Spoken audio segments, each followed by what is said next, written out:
July 18th, 1937. On this day in history, Hunter Stockton Thompson was born. Most people remember him as the father of gonzo journalism, the writer who blurred the line between observer and participant, and who turned reality into something stranger than fiction. But viewed through a metaphysical lens, Hunter S. Thompson feels less like a journalist and more like an archetype. The trickster. In mythology, the trickster appears whenever society becomes too comfortable with its own stories. Their role isn't to create order, it's to expose illusion. And that's exactly what Thompson spent his life doing. When he wanted to understand the Hells Angels, he didn't interview them from a safe distance. He rode with them. He lived among them. He spent more than a year embedded in their world, crossing the boundary between observer and participant, because the trickster never accepts the official version of reality. Later, he ran for sheriff in Aspen under the banner of Freak Power, challenging conventional politics and asking people to imagine a completely different way of seeing their community. And from his Colorado home, a place he called Owl Farm, he spent decades questioning the stories people accepted without thinking.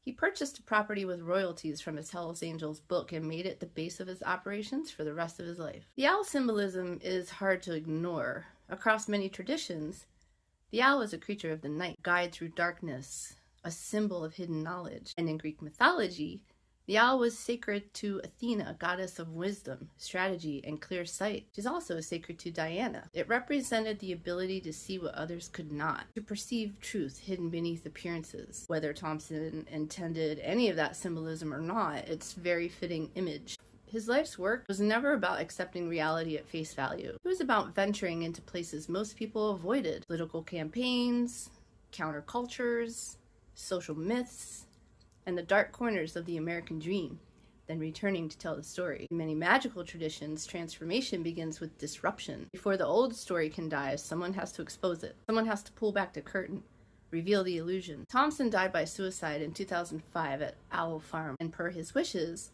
his ashes were shot from a cannon to the tune of Bob Dylan's Mr. Tambourine Man that August, funded by his close friend Johnny Depp. Fitting exit for a trickster, even his ending refused convention. And sometimes the people who change our perception of reality are practicing a kind of magic of their own. Every age needs someone willing to venture into the darkness, return with the truth, and remind us that reality is often far stranger than the stories we're told. He once wrote, "Buy the ticket, take the ride." Maybe that's the real lesson of the trickster, but the willingness to go where the story takes you.